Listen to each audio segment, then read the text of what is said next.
The gap between Alabama and the rest of the SEC just continues to increase. The Tide took care of business at home against a solid Colorado State team, winning 41-23 in a game that was not as close as the final score may suggest. CSU scored twice in the fourth against Bama's backups. Beyond that, it wasn't exactly a banner day for the SEC, though Vanderbilt fans would probably say otherwise. We'll get to that in a bit. We'll start in the West, where LSU, at number 12, was the conference's highest-ranked team behind the Tide entering Saturday.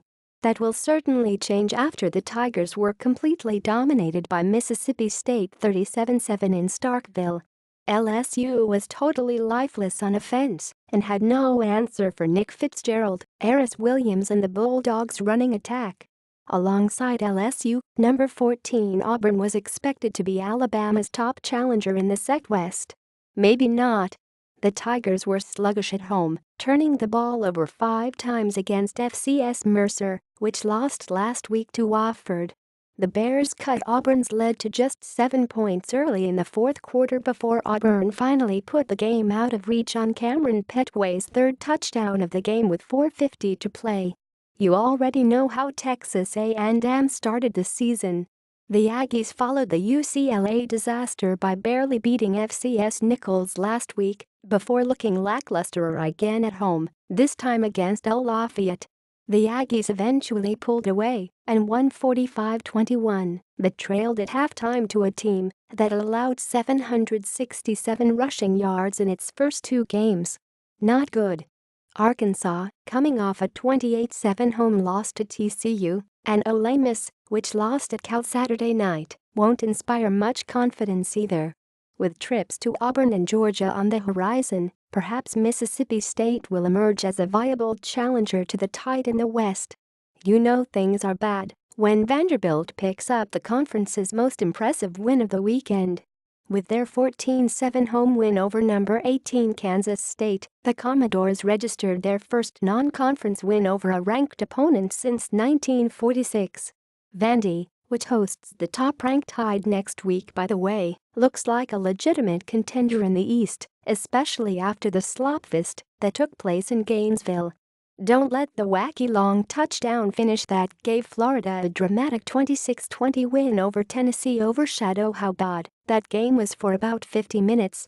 Things were nutty at the end when the defenses began to wear down, but that was a 6-3 game when the fourth quarter began.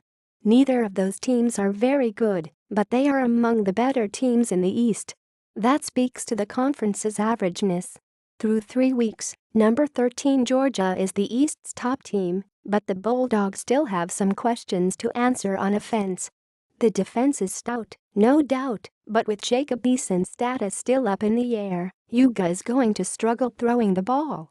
True freshman Jake Fromm, filling in for the injured Eason, threw the ball only 13 times in a 42-14 win over FCS Samford, completing 8 balls for 165 yards and 3 scores. We'll learn more about Yuga with MSU coming to Athens next weekend. Elsewhere in the East, many pegged South Carolina as an under-the-radar contender.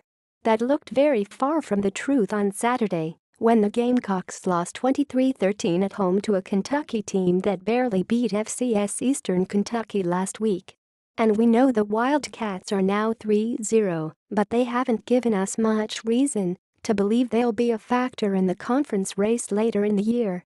To make South Carolina's loss worse, the team may have lost star wide receiver Deebo Samuel for an extended period of time.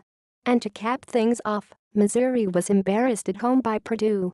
The Boilermakers are clearly much improved under Jeff Brom, but a 35-3 home loss after Mizzou fired its defensive coordinator is a bad look.